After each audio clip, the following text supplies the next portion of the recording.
Okay. So as you are getting this stuff, I'll kind of recap real quick. Last week, we discussed density of gases.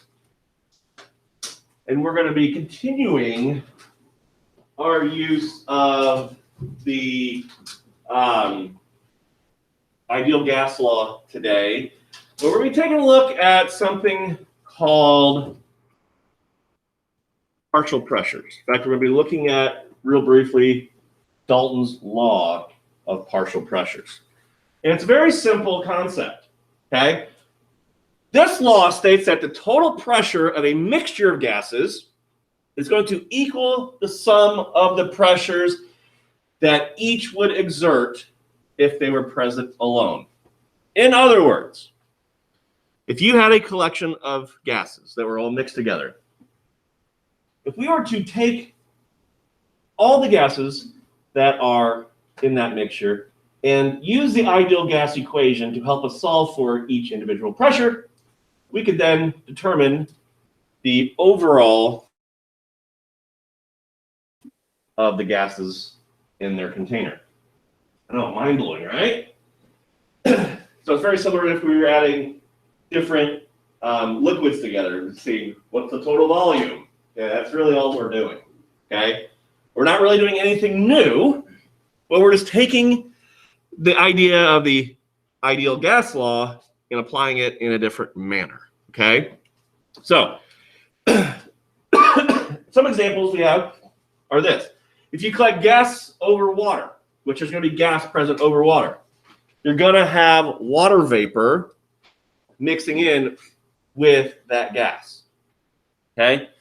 So to find only the pressure of the desired gas, you got to subtract the vapor pressure of the water from the total pressure. So it's like going back here. If we know what the total pressure is, and we know what the pressure from another gas is, we can use it to help us determine what the pressure of the second gas is. And so we don't need to necessarily concern ourselves with this setup here, but there's going to be some questions that relate to solving for a gas over water, okay? So again, like last week, we're going to concentrate on the practice exercises, okay? Again, the practice exercises are almost identical to the type of questions that are in the sample exercises. But again, I want to make sure that we have enough time to write and go through these questions together in the practice exercises. So for this first one, we are going to apply Dalton's Law of partial pressures.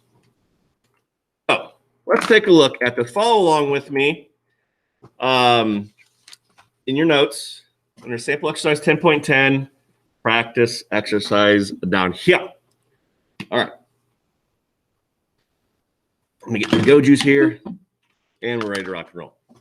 The question states, what is the total pressure exerted by a mixture of 2.00 grams of H2 gas and 8.00 grams of N2 gas at 273 Kelvin in a 10-liter vessel? Okay, well, let's start our work here.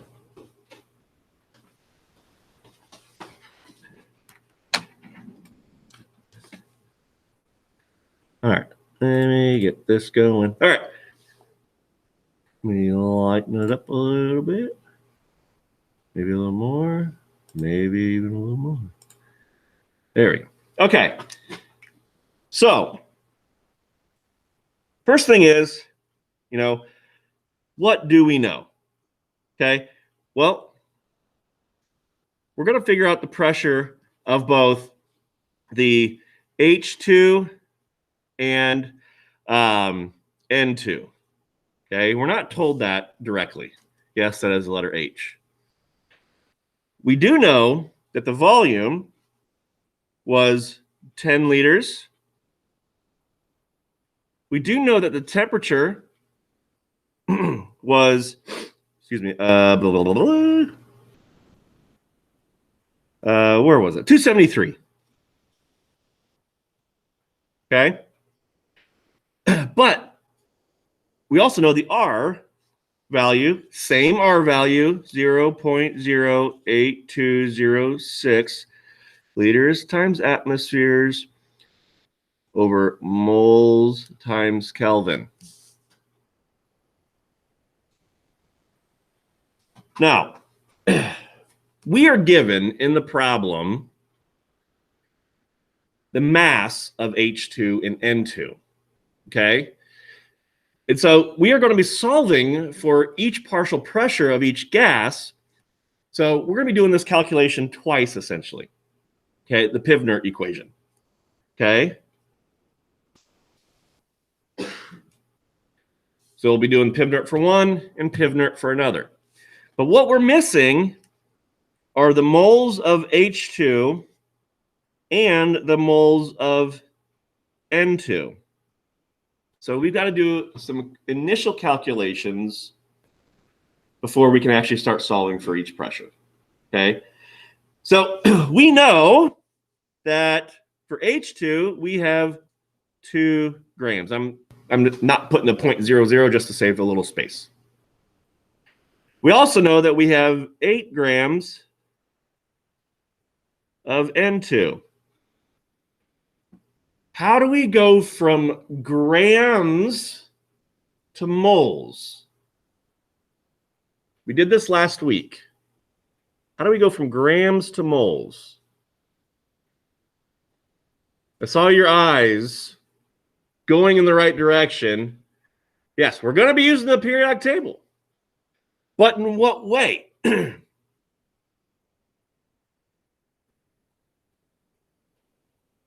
you a hint. You know I like my rhyming. Rhymes with I forgot how I was going to rhyme it with. Solar gas. What do you think it's going to be? Molar mass. Yes.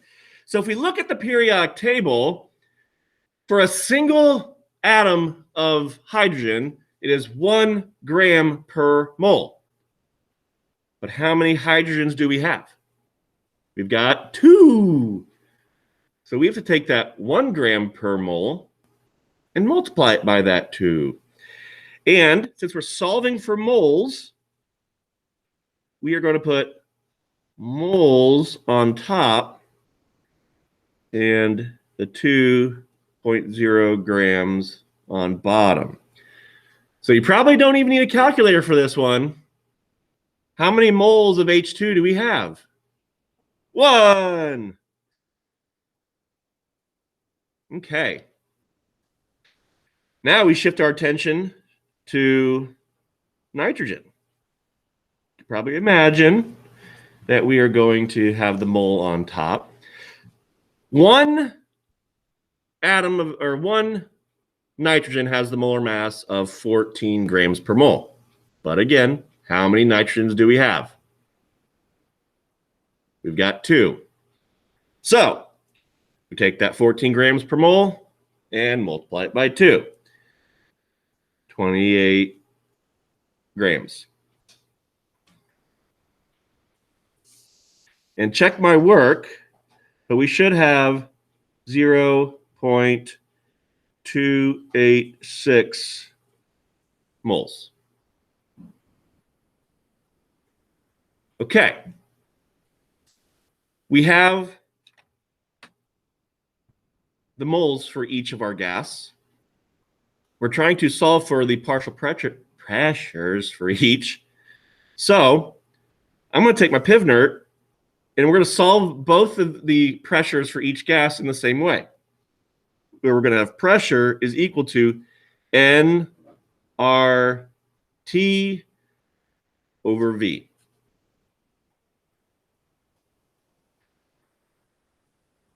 And so now that I've got everything that I could possibly need to solve for this, I've got my equation organized in the correct manner.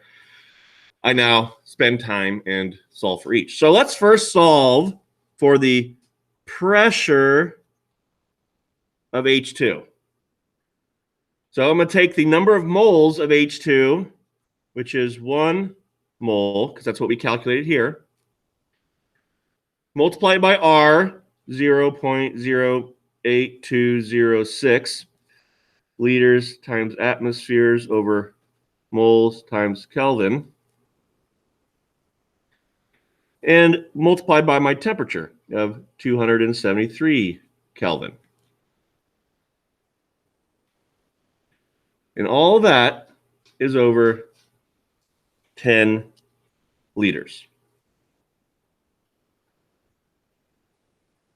So I'm going to have you put that in your calculator and check my work. You should get 2.24 atmospheres.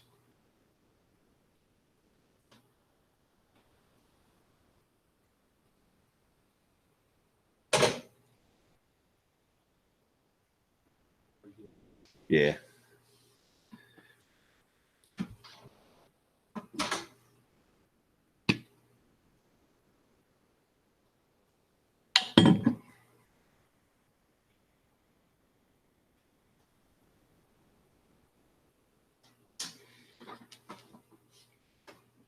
You get that as well, Melissa? Okay.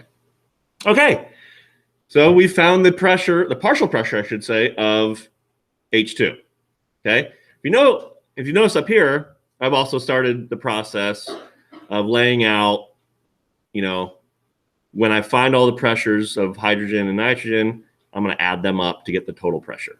Okay. So I put my 2.24, and I didn't put atmosphere here just for space. Okay. But just know there's atmospheres there. So we've got that step done. We now do the same thing for N2. This time, the moles is 0.286 moles times R, 0.08206. I'm going to not put the label there because we know what the label is by now, I'm certain. Same temperature of 273 Kelvin. Again, all over 10 liters.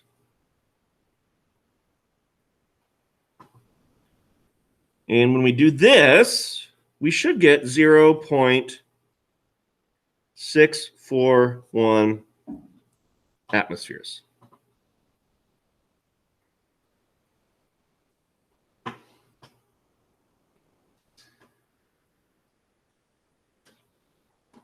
There we go.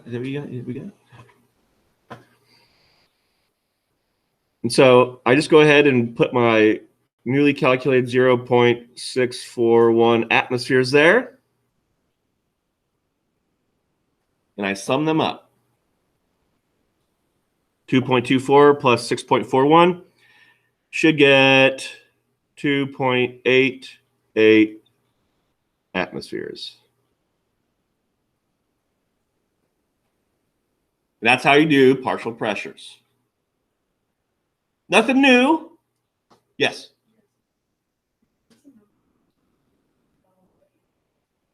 Right here? Yeah. These are simply, so this is the pressure that we calculate for H2. And this was the pressure we just calculated for N2. So I just sum them up together. That makes sense now? Okay.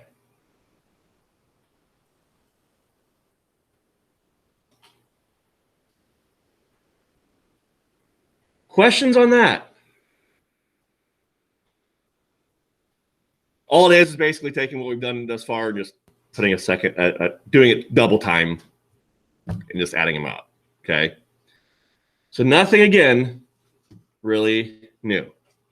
Okay, now let's continue this notion of partial pressures to our next practice. And this is when we're going to be relating mole fractions and partial pressures.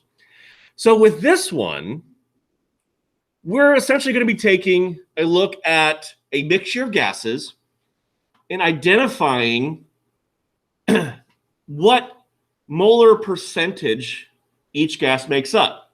Well, when we're talking about percentages, what does everything in percentage-wise add up to be? 100, okay? And so what we're going to be doing is essentially taking the pressure given to us and multiplying it by the percentage given but that percentage given needs to be in decimal form. So any percentage that we're given, we got to divide each number by 100 before we do our thing. These are very quick calculations, okay? So, if you haven't found realized this by now, the book likes to relate in chapters a lot of the same stuff we've talked about. We've already talked about Voyager 1 and the atmosphere of Titan a few sections ago, okay? So here we are back at it. So from data gathered by Voyager 1, scientists have estimated the composition of the atmosphere of Titan, which is Saturn's largest moon, and they found that the pressure of the surface of Titan is 1,220 torr. The atmosphere consists of 82 mole percent of N2, 12 mole percent of argon, and 6.0 mole percent of methane. Calculate the partial pressure of each gas. Now, you're going to be like, whoa, this is going to be so simple. And it is so simple. Okay? So, first off, we know that N2 was 82%. We know that argon was 12%. And that methane, CH4, was 6.0%. Now, for each one of these, again, we got to take them out of their percentages and make them a decimal value. So we're going to divide each one of these by 100. And so here for N2, we're going to have 0.82. For argon, we're going to have 0.12. And for methane, we're going to have 0.06. And you ready to watch the magic happen? Yes, yes, we are.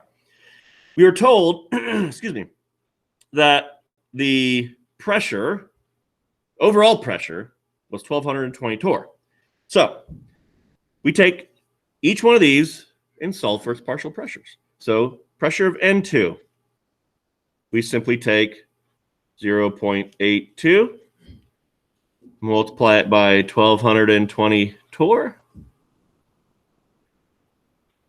and we should get 1,000 torr. Ta-da! And then we just keep on doing this. So we do the pressure of argon. Again, we convert its percentage to 0.12, again times 1,220 torr. And we should get approximately 150 torr.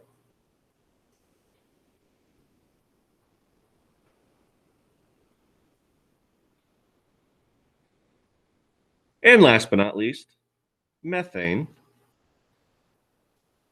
We had it as 0.06, again times 1,220 torr. And we get approximately 73 torr.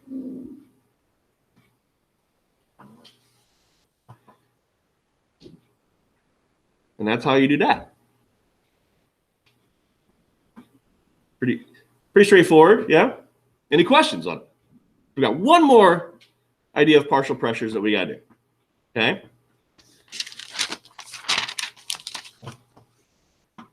And again, it's going to be following a very similar pattern to what we've been doing, and especially what we did last week.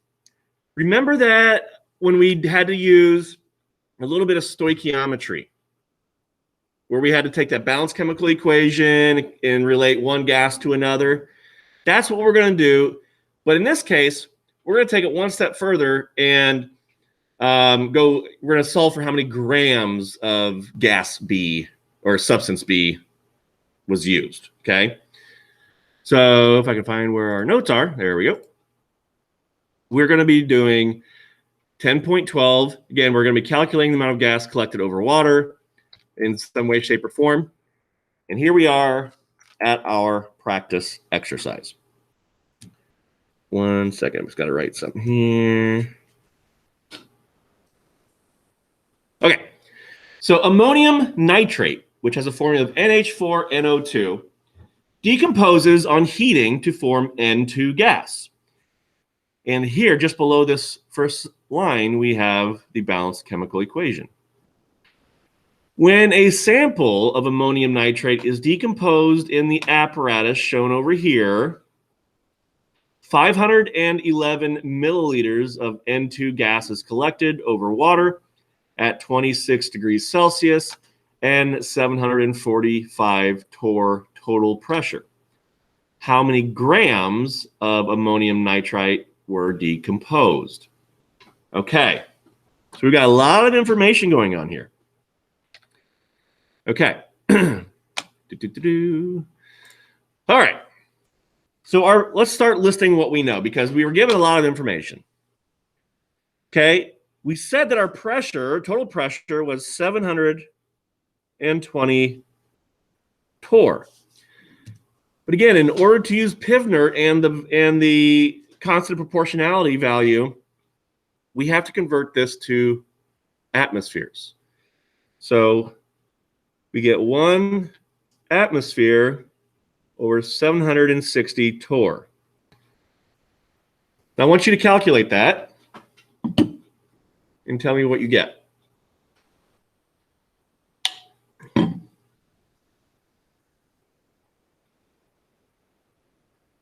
you can't read it, it's 720 over 760.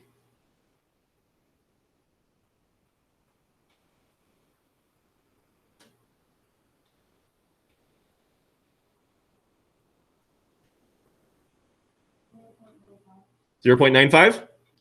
Excellent. 0.95 atmospheres. All right, next. It says that we collected, 511 milliliters?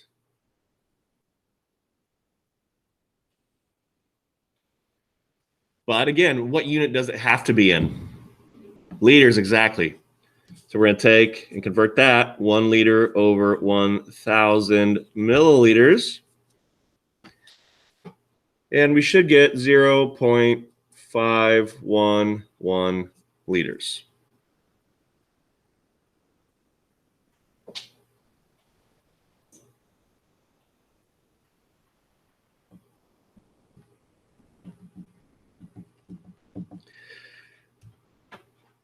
Again, we're going to skip over N real quick. We're going to discuss that. 0.08206 liters times atmosphere over moles times Kelvin for our R value again. And then our temperature, we were told, was, what was it, 23? What was our temperature? What was it? The Celsius, yeah. 26?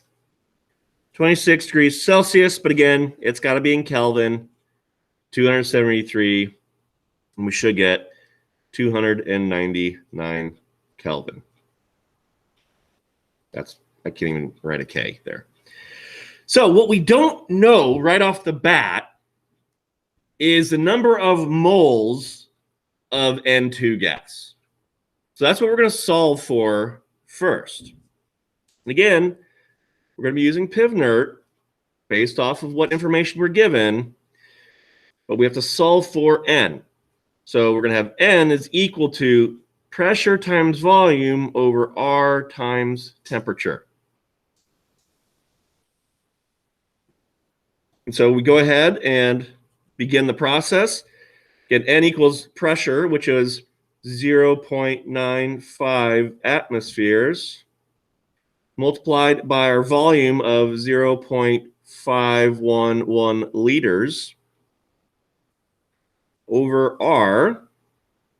Again, I'm not going to use the things just for space. 0.08206 times the temperature of 299 Kelvin.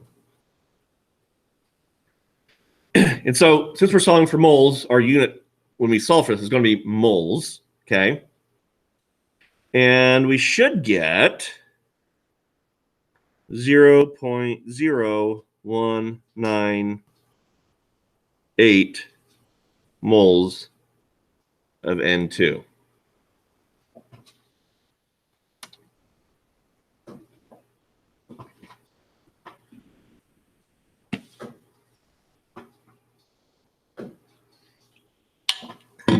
But we're not done yet.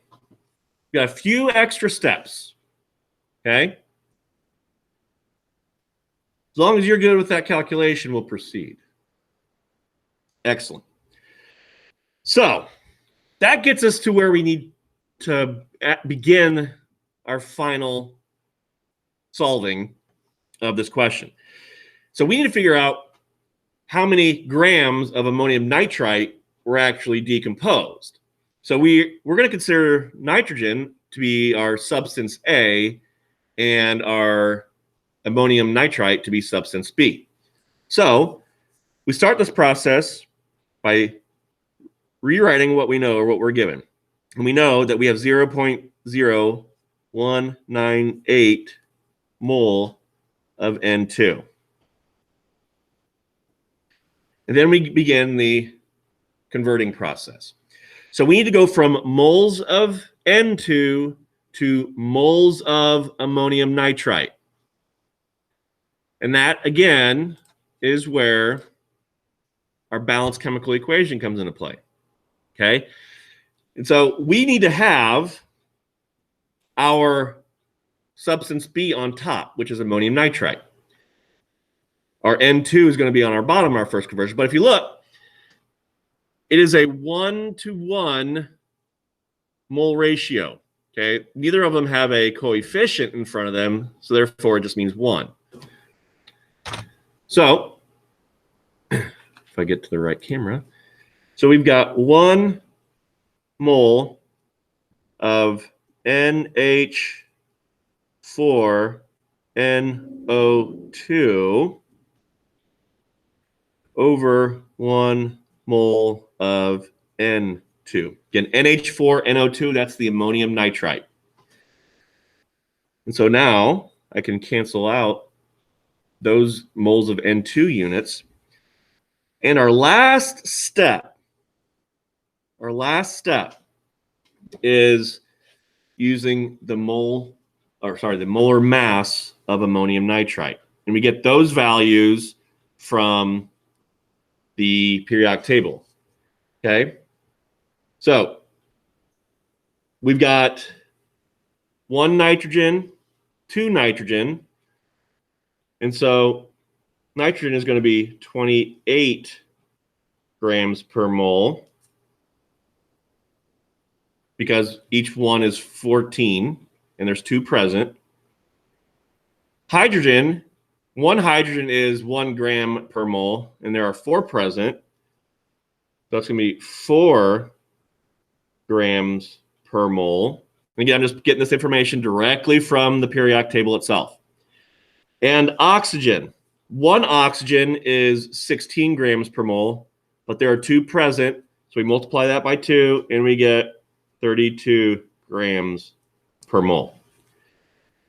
So to get the total molar mass of ammonium nitrite, we add those up. We get 64 grams of ammonium nitrite per mole. Those moles cancel out. And we should have a final answer of 1.3 grams of ammonium nitrite that were decomposed.